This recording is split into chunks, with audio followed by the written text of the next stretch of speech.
일주일 동안도 평안하셨습니까?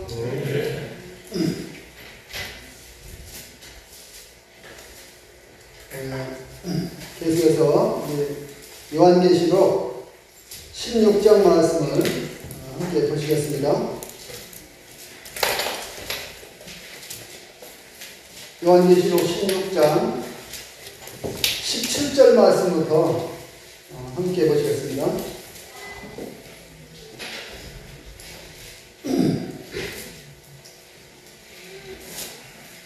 자, 읽어드리겠습니다. 일곱째 천사가 그 대접을 공중에 쏟음에 큰 음성이 성전에서 보좌로부터 나와서 이르되 되었다 하시니 번개와 음성들과 우레소리가 있고 또 큰 지진이 있어 얼마나 큰지 사람이 땅에 있어 온 이래로 이같이 큰 지진이 없었더라. 큰 성이 세 갈래로 갈라지고 만국의 성들도 무너지니 큰 성 바벨론이 하나님 앞에 기어가신 바 되어 그의 맹렬한 진노의 포도주 단을 받으매 각 섬도 없어지고 산악도 간데 없더라. 또 무게가 한 달란트나 되는 큰 우박이 하늘로부터 사람들에게 내리매 사람들이 그 우박의 재앙 때문에 하나님을 비방하니 그 재앙이 심히 크니로다.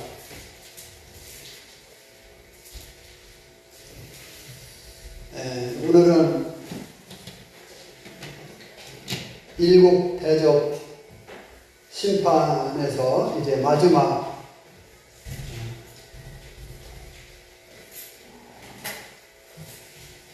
심판이 되겠습니다.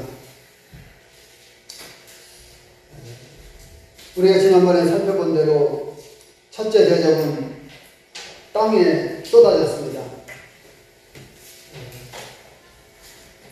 첫째 천사가 첫째 대접을 땅에 쏟으니까 땅에서 666 표를 짐승의 표를 받고 그 우상을 섬기는 이와 같은 사람들에게 악한 독종이 나고 종기가 나는 이와 같은 재앙이 사람들에게, 모든 사람들은 아니죠. 우상을 섬기고 짐승의 표를 받은 666 표를 받은 이와 같은 사람들에게 있었던 것을 볼 수가 있습니다. 둘째 대접은 바다에 쏟아졌습니다. 바다에 쏟으니까 어떻게 됐습니까? 이제 이 바닷물이 죽은 자의 피같이 되어버렸습니다. 죽은 자의 피같이 됐다는 것은 바다가 굳었다는 것이죠. 그래서 산소 공급이 안 되고 모든 물고기가 생물들이 다 죽고 또 항해하던 배들이 그곳에 멈출 수밖에 없게 되고 여러 가지 이와 같은 재앙이 있었다고 하는 것이죠. 그 다음에 이제 셋째 대접이 물 근원에 쏟아졌는데 그때에 모든 물이 피가 되어버렸습니다. 그래서 성도들을 죽이고 성도들에게 핍박을 가하고 선지자들을 죽이고 하던 이와 같은 악한 사람들에게 피를 마시게 하는 이런 재앙이 있었던 것을 볼 수가 있습니다. 그 다음에 이제 넷째 대접은 해에 쏟았습니다. 그러니까 해가 권세를 받아서 뜨거운 불로 사람들을 태우는 이와 같은 재앙이 또 내렸습니다. 종기가 나고 마치 피부가 썩어져 가는 것 같은 이와 같은 모습 속에 있는 사람들에게 이제 그 뜨거운 열로 인해서, 불로 인해서 완전히 사람들이 태워지는 이런 현상들도 있다는 것을 보았습니다. 그렇지라도 그들은 이런 일을 행하시는 하나님께 회개하거나 하지 않고 영광 돌리지 않는 이와 같은 모습을 볼 수가 있습니다. 다섯째 대접은 짐승의 왕자에 쏟았는데 그 나라가 곧 어두워지고, 어두워졌다 하는 것은 바로 앞에 있는 사람도 볼 수 없을 만큼 완전히 캄캄해지는, 그래서 물건 하나를 잡으려 해도 어디 있는지 모르기 때문에 더듬을 수밖에 없고, 그리고 사람들이 자기 집에서 일어나지도 않을 뿐더러 밖에 나갈 수도 없는 이런 재앙이 있었던 것을 볼 수가 있습니다. 이런 것으로 인해서 이제 하늘의 하나님을 비방하고 대항하는 이런 모습을 볼 수가 있죠. 여섯째 대접은 큰 강 유브라데에 쏟았는데 이제 이 강물이 마르고 동방에서 오는 왕들의 길이 열리는, 그래서 하나님께서 그들을 심판하시기 위해서 이제 그들을 부르는데, 그들은 전쟁을 위해서 오지만 하나님의 목적은 그들을 심판하기 위한, 한 군데 모아놓고 심판하기 위한 하나님의 계획과 목적이 있었는데, 그것이 이제 강물이 마름으로 인해서, 유브라데강의 마름으로 인해서 이루어지는 이와 같은 모습을 볼 수가 있는 것입니다. 그 다음에 이제 마지막으로 오늘 일곱 번째 대접은 어디 쏟았습니까? 공중에 쏟았다는 것입니다. 이 공중에 쏟았다고 하는 것은 참으로 의미 있는 마지막 대접입니다. 이것은 이제 공중이라고 하니까 그냥 우리가 이렇게 보는 이곳을 말하는 것이 아니라 대기권을 말하는 것입니다. 대기권이 파괴했다고 하는 것은 전 세계적이라고 하는 것을 볼 수가 있습니다. 전 세계적인 재앙이 시작됐다. 물론 그전에도 전 세계적이었지만 완전히 이제 마지막으로 초토화되기 시작하는 것을 이야기하고 있는 것입니다. 이제 이 일곱 번째 대접은 사람들이 맹렬한 이 진노를 경험하기 때문에 일상생활을 완전히 뒤집어버릴 이 엄청난 대변동과 관계가 있다고 하는 것입니다.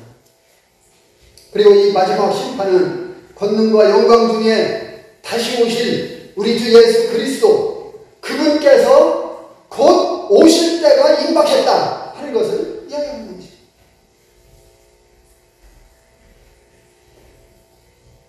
물론 그때 주님이 다시 오시는 것은 이제 우리가 이 땅을 살아가면서 주님을 섬기고 있는 이 은혜 시대가 끝나고 난 다음에 주님이 공중에까지 오시는 것을 이야기하는 것이 아닙니다.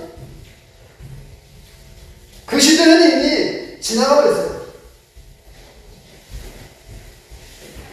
우리 주님께서 감람산에 우리 주님의 발이 사실 그날이 임박했다 하는 것을 이야기하고 있습니다. 이것은 참으로 엄청난 사건이 될 것입니다. 그래서 이제 여기 17절은 무엇을 말하는 것입니까? 이제는 끝이 거의 다 됐다. 이제는 끝날 때가 됐다. 끝이 일어났다는 것입니다. 하나님의 큰 진노가 담긴 대접을 공중에 쏟았을 때에 성전에서 보좌로부터 큰 음성이 들려왔습니다. 성전에서 보좌로부터 큰 음성이 들려왔는데 뭐라 했습니까? 되었다. 끝이 이르렀다. 말씀하십니다. 이 하나님의 큰 진노가 담긴 이 대접을 공중에 쏟았을 때에 성전에서부터 큰 음성이 나왔는데 이것은요, 이제 되었다라고 하는 것입니다. 하나님의 목적이 이루어지고 하나님의 뜻이 성취되는 이와 같은 것을 이야기해주고 있다 하는 것을 볼 수가 있습니다. 이 하나님의 진노가 담긴 이 마지막 7번째 대접을 공중에 쏟았는데 이것은 아까 말씀드린 대로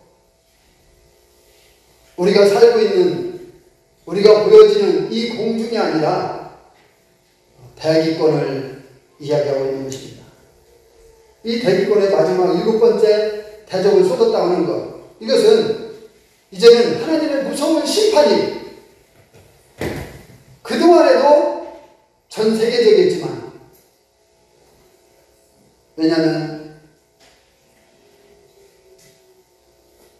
하나님의 사랑을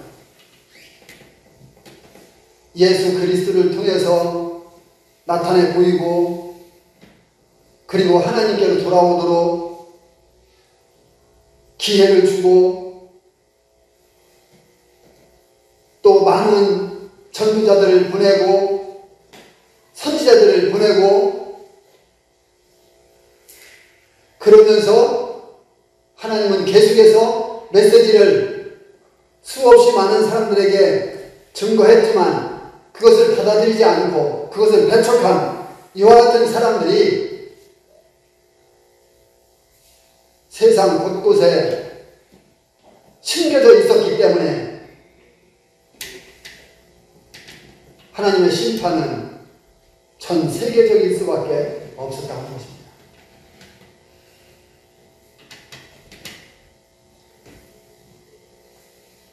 이것은 한 지역이나 어느 국가에 한정되는 것이 아니라 우주적이라는 것입니다. 모든 사람이 있는 곳이면 다 해당되는 이와 같은 것이 바로 이제 하나님의 이 무서운 심판이 내려지는 것입니다. 이것은 참으로 놀라운 하나님의 심판입니다. 이 심판을 피할 자는 아무도 없습니다. 이 재앙에서 살아남을 자는 과연 얼마나 될까요?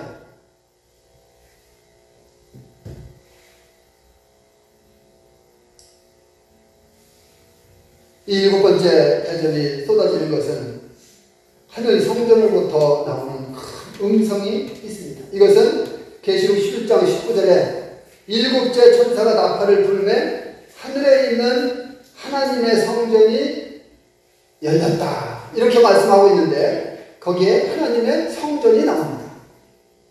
계시록 4장 2절을 보게 되면 보라, 하늘에 보좌를 베풀었고 그 보좌 위에 앉으신 이가 있는데, 보좌가 나옵니다.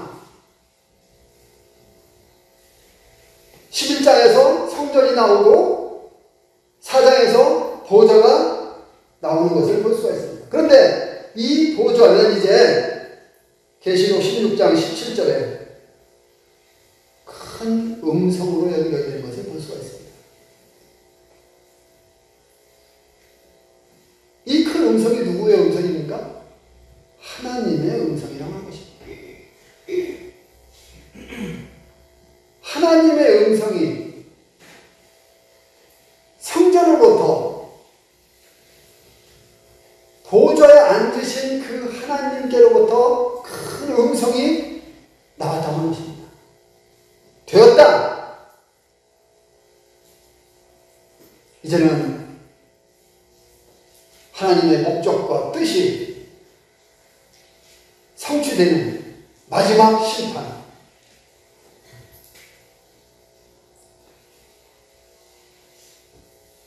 이것을 선언하셨습니다. 이것은 지금까지의 전체 심판을 통하여 하나님의 목적이 완전히 성취되는 것을 가리키는 것이죠. 이제 그리스도께서 오시는 때까지의 모든 이와 같은 성취될 이와 같은 하나님의 뜻은 되었다는 것입니다. 대환란이 언제쯤 끝날까요? 대환란이 끝나는 것은 우리 주님께서 이제 오시는 것과 관계해서 그 기점으로 해서 대환란은 끝날 것입니다.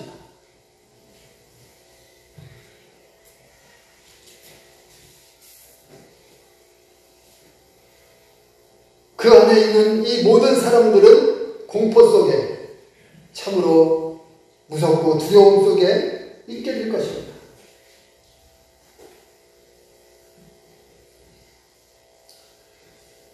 (18절을) 다시 한번 보겠습니다. 번개와 음성들과 우레소리가 있고 또 큰 지진이 있어 얼마나 큰지 사람이 땅에 있어온 이래로 이같이 큰 지진이 없었더라. 계시록 8장 5절을 보게 되면요, 일곱째 인과 그리고 계시록 11장 19절에 보면은 일곱째 나팔에서와 같이 여기 본문에 나타난 일곱째 대접도 동일하게 지진과 그리고 번개와 우레와 음성들이 이 동일하게 나타나는 것을 볼 수가 있습니다. 그러나 그 심판의 강도는 어떻습니까? 점점 더 강해진다고 하는 것입니다. 점점 더 세진다고 하는 것입니다.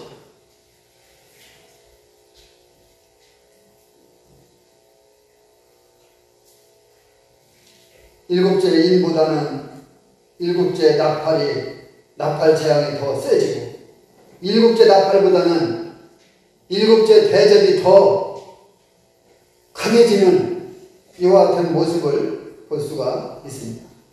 왜냐하면 지진이 있는데 그 지진이 얼마나 큰지, 땅에 사람들이 살아온 이래로 이와 같이 큰 지진이 없었다고 말씀하고 있기 때문에 그렇습니다.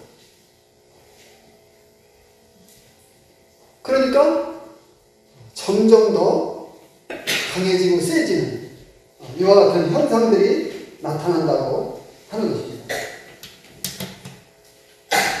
그러면 땅에 사람이 살아온 이래로 가장 큰 지각 변동은 언제 있었습니까?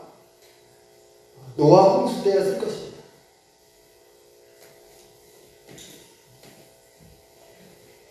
그날에 큰 기품의 샘들이 터지며 하늘의 창문들이 열려 40절을 비가 땅에 쏟아졌다고 창세기 7장 11절로 12절 말씀에서 기록해주고 있는 것을 볼 수가 있습니다. 그때의 흔적들은 지금 우리가 살아가면서 보고 있는 모습 그대로인 것입니다.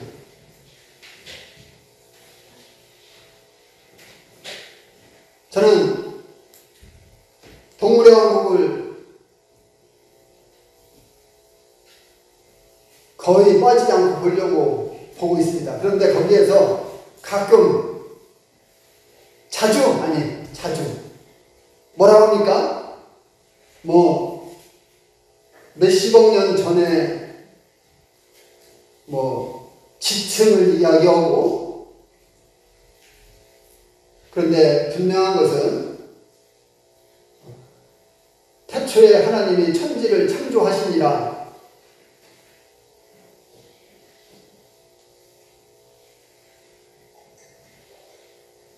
몇십억 년 전이라는 말이 그들의 상상 속에서 나온 것이고,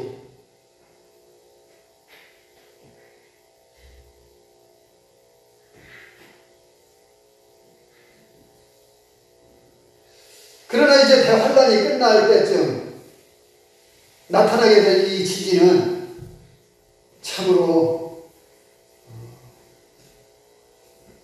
엄청난, 이 사람이 살아온 이래로 이같이 큰 지진이 없었다고 하는 이와 같은 말씀 속에 얼마나 큰 지진이 있을 것인가 하는 것을 이야기해 주고 있습니다. 마가복음 13장 말씀에서도 13장 9절에 이때를 말씀하시기를 하나님께 창조하신 시초부터 지금까지 이러한 환란이 없었고 후에도 없으리라, 이렇게 말씀하십니다. 그 7년대 환란 때에 있을 지진과 환란과 모든 되어질 일들을 주님이 말씀하시는데, 예언하셨는데,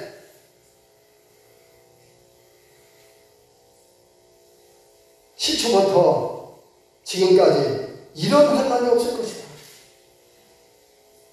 그리고 학개서 2장 6절 말씀에서는 만군의 여호와가 이같이 말합니다.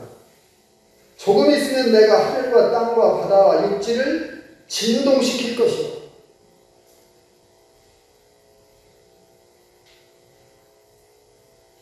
역시 학개서 이 말씀도 환란 때에 있을 이와 같은 말씀에 해당되는 말씀이죠. 주님이 조금 있으면이라고 했어요. 천년이 하루 같고 하루가 천년 같은 이 한 가지를 잊지 말고, 주님은 그때 있을 일이지만, 우리가 생각할 때 몇 천년 후에 있을 일이지만, 주님은 조금 있으면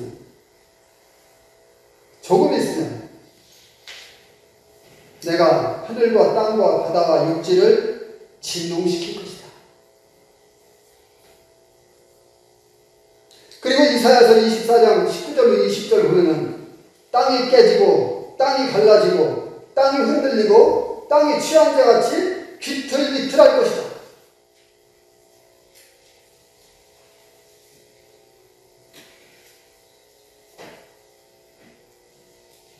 이와 같은 말씀들은 다 7년대 환란 기간 동안에 있을 이 사건들에 대해서 말씀에 주시고 있는 말씀이라 생각됩니다. 얼마나 끔찍한 사건일까요?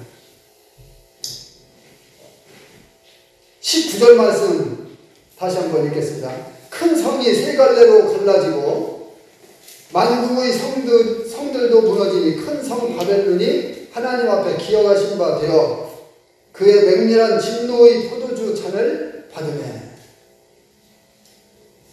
우리는 여기에서 세 부류의 성을 생각해 볼 수 있습니다. 첫째는 여기서 말하는 이 큰 성은 계시록 11장 8절 말씀에서 우리가 볼 수 있듯이 앞으로 대환란 때에 짐승의 종교 중심지가 된 예루살렘 성을 말한다고 봅니다. 이 성을 큰 성이라고 말씀하고 있습니다. 그때 예루살렘은 세 갈래로 갈라질 것입니다. 그리고 두 번째는 만국의 성들이 무너진다고 했습니다. 이것은 각 나라의 수도가 아닐까 생각합니다. 그러니까 인구가 밀집되어 있는 이와 같은 큰 도시, 고층 건물이 삐쭉삐쭉 서 있는 우리나라만 해도 어떻습니까? 물론 우리나라에 서울만 그런 게 아니죠. 부산, 대구, 광주, 인천 등등 대도시를 가보면 엄청나잖아요.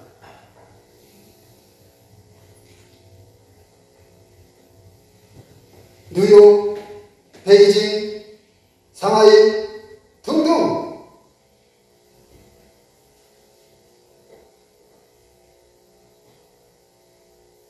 만국의 성들이 무너질 것이다.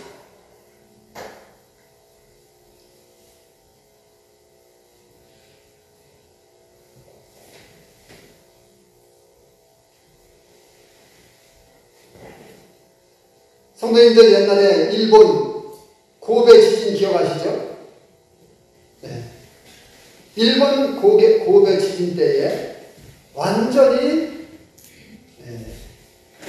그들이 자랑하던 건물들,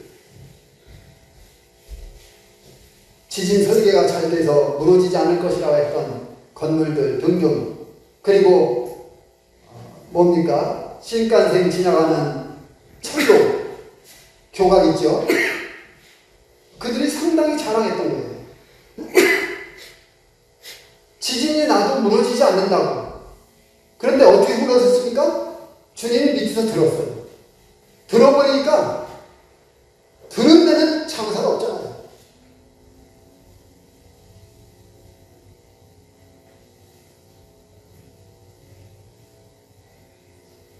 네팔 어떻습니까? 네팔 지진 나니까 그들이 신수단지 모시듯 섬기던 우상이 있던 이와 같은 곳들이 다 무너져 버리고 완전히 다 파괴되고 있었잖아요.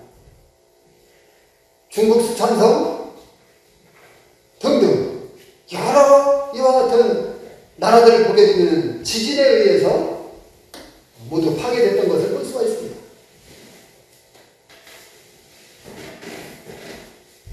우리나라도 경주 쪽에 지진이 살짝 오니까 피해가 컸죠? 우리나라도 지진의 안전지대가 아니라는 것을 그때 이야기했습니다. 하나님께서 7년대 환란 후반부에 지진으로 당하니 만국의 성을 무너뜨리는데 동시다발적으로 여기서 저기서 엄청난 사건이 터질 것입니다. 참 무서운 거예요. 정말 무서운 거예요.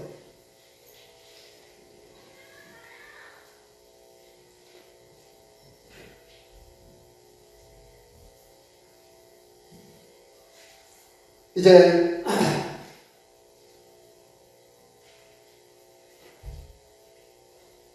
만국이 무너지지만 큰 성으로 묘사되어 있는 이 예루살렘은 하나님의 무서운 심판을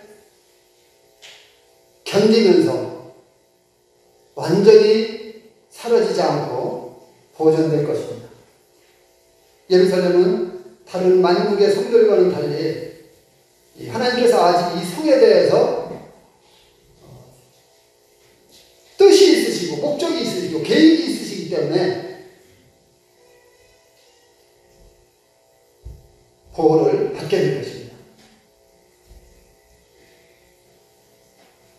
이 성은 그리스도의 천년 통치 때의 수도가 될 것입니다. 그래서 스가랴서 1장 17절에 여호와가 다시 시온을 위로하며 다시 예루살렘을 택하겠다고 말씀하시고 있습니다.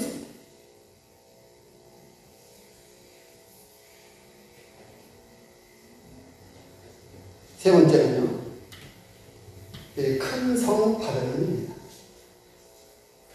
하나님께서는 이 바벨론에 대하여 기억하신 바 되었다고 말씀하십니다.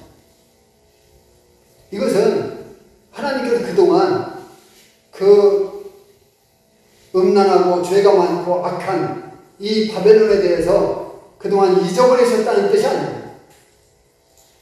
하나님이 이 바벨론을 기억하셨다고 하는 것은 하나님이 이제 이 바벨론을 어떻게 심판하실 것인지, 이 바벨론에 대해서 어떻게 행하실 것인지에 대해서 지금 말씀하시고 계시는 것이다 하는 것입니다.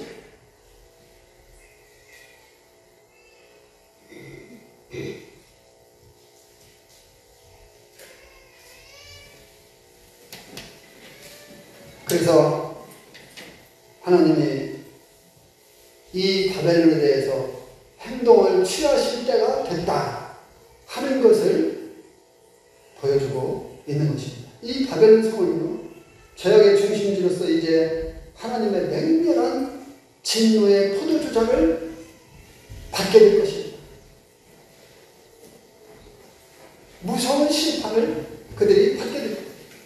이 바벨론은 사탄의 이 악의와 인간의 본성에 의해서 하나님을 대적하고 하나님을 대항하고 반역하는 이러한 중심지로 사용되어 왔던 것을 볼 수가 있습니다. 하나님이 그대로 내버려 둘 수가 없지요. 이런 바벨론. 그래서 이 바벨론의 심판은요, 다른 어떤 심판과도 분리되는 이와 같은 심판이라고 생각이 됩니다. 다른 심판과 완전히 또 다른 심판을 이 바벨론에 행하실 것입니다. 하나님께서 바벨론을 따로 심판하시는 것은요, 계시록 17장과 18장에서 특별히 18장을 보게 되면 더 분명하게 이 바벨론을 심판하시는 내용들이 나와 있습니다. 아주 무섭지요.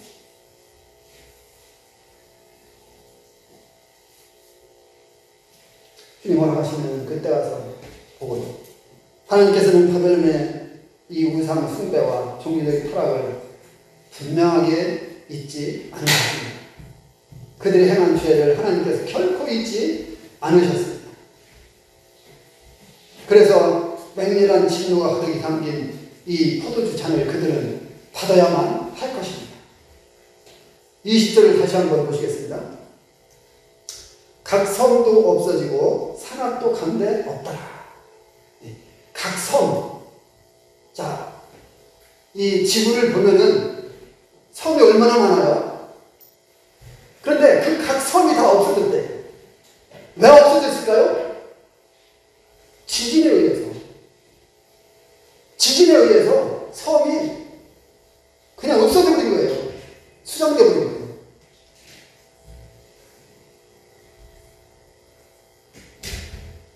그리고 산악도 없어졌다는 거예요. 지금 우리가 볼 수 있는 산악을 한번 생각해 보세요. 가장 높은 산이라고 하는 에베레스트 산. 없어지는 거예요. 그 큰 산이 다 어디 갔을까? 지진에 의해서 하나님은 없어지는 거예요. 그럼 없어졌다고 하는 건 뭐예요? 평탄하게 됐다는 거죠. 참 무서운 지진일 것입니다. 엄청난 지진일 것입니다.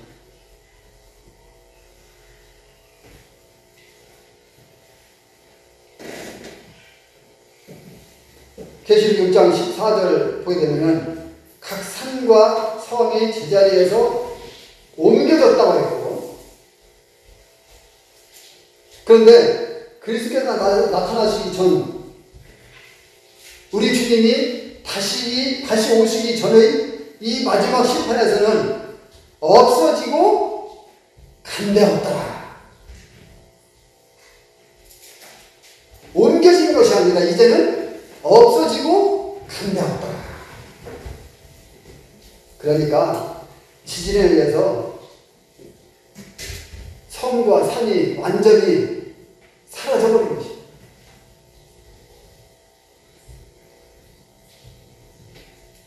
하나님의 심판들이 이 패역한 죄인들에게 임할 때 이제 바다나 산이나 이 모든 생명체들이 풍경이 모두 바뀌게 될 것입니다.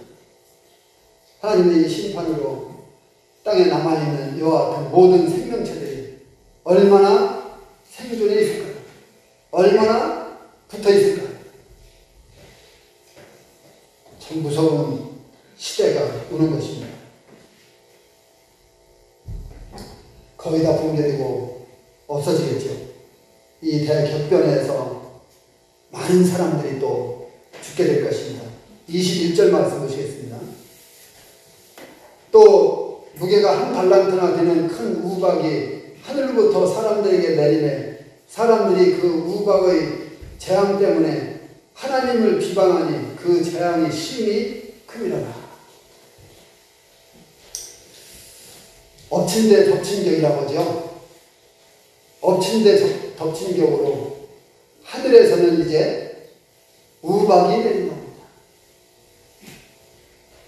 자, 이 우박의 무게는요,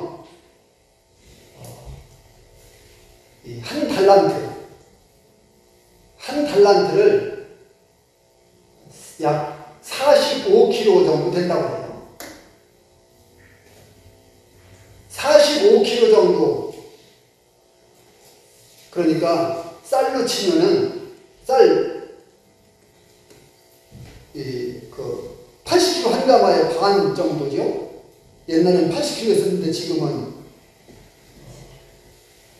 반 가마가 넘는 거예요. 그런 우박이 떨어진다고 한번 생각해봐요. 우박이 여기에 뚝 떨어졌는데 아이쿠 하고서 피하려고 보니까 여기서 떨어지는 우박이 죽는 거예요. 어떻게 했어요? 참 무서운 시대가 오는 거예요.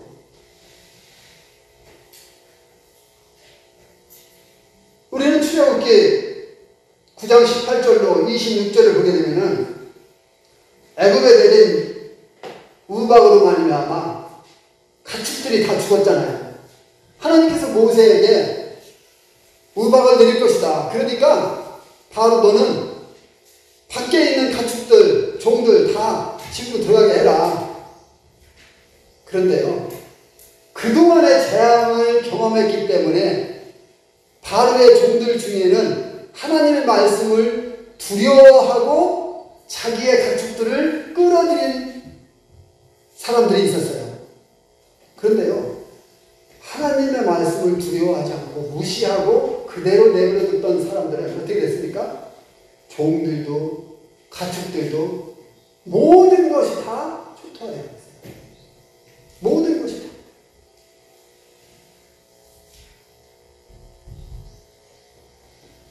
그들이 하나님의 말씀을 두려워했다면 어떻게 됐습니까?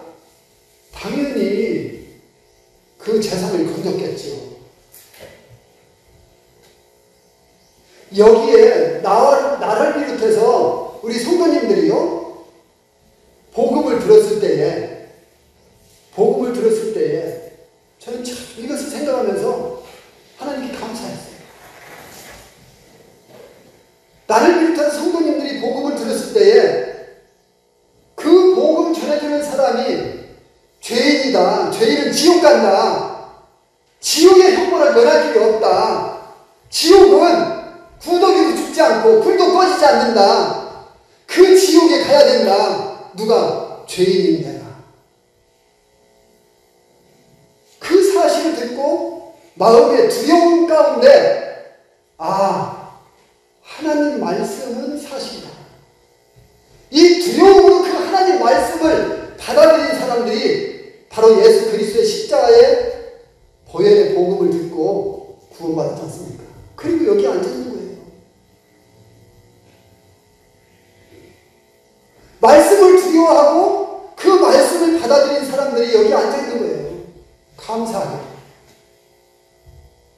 그런데요, 애굽의 바로 왕과 거의 많은 신하들이 또 많은 백성들이 말씀을 무시하고 안끝 짐승이나 이런 것들을 꺼뜨려주지 않았습니다. 집에 들어온 사람들을 안전했습니다. 왜? 하나님의 약속이었기 때문에.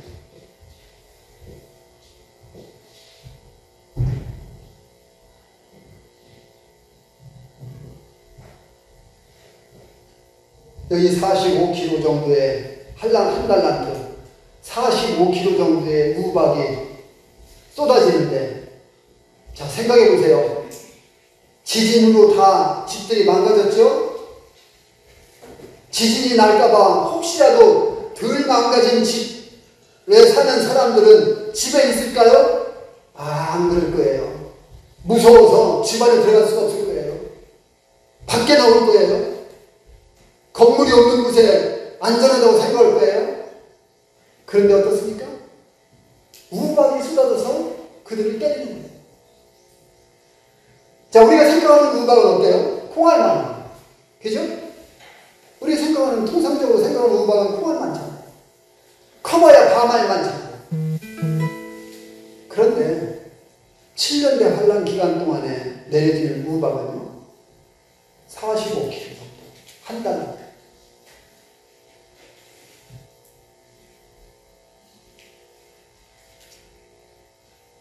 구약 성경을 보게 되면요, 여호수아 10장 11절을 보게 되면은 기브온이 여호수아와 이스라엘 백성들과 파친했죠.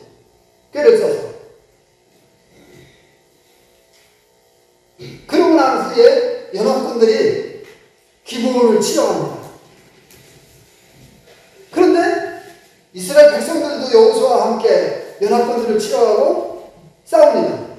그런데 하나님께서요, 그 연합군들에게 우박을 쏟아 부어갖고 연합군들을 죽였어요. 근데 이스라엘 백성 칼에 맞은 사람들보다 우박에 죽은 사람들이 더 많았어요. 엄청난 거예요. 욥기 38장 22절 23절을 보게 되면은 하나님은요, 악인들을 심판하시기 위해서 어떻게 한다? 우박을 곳간에 저장하고 계십니다. 우박이 그냥 기후변화의 어떤 이런 것 때문에 100근짜리가 떨어지고 90근짜리가 떨어지고 이러는 게 아니라 하나님은 우박이라는 곳간을 갖고 계세요. 그 곳간은요, 하나님이 쓰시고 싶은 대로 쓰실 만큼 차 있습니다. 자, 우리가 여기에 있는 것이 아까 어떤 형제님이 예배 시간에도 우리가 이래이래해서 이렇게 예배 드리는 것이 아니라 하나님의 은혜라고 그랬던 것 같은데, 우리가 여기에 있는 것은요, 하나님의 은혜예요. 우리가 잘나서, 우리가 노력해서, 우리가 뭔가 해서, 우리가 지혜로워서 그 복음이 들려질 때에 두려움을 갖게 되고 지우가 안 가기 위해서 하나님 말씀을 받아들이게 되고 그 말씀이 내 마음에 새겨지게 되고 이렇게 된 게 아니라 하나님께서 우리에게 은혜 베푸셔서, 하나님이 우리에게 은혜 베푸셔서 우리가 여기에 지금 앉아 있는 거예요. 얼마나 감사한 일입니까? 얼마나 감사한 일이에요.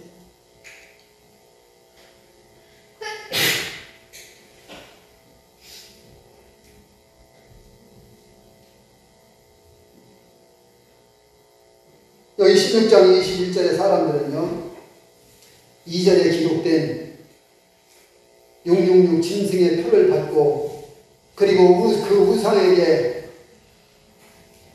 절한, 우상을 숭배한 이와 같은 사람들인 것입니다.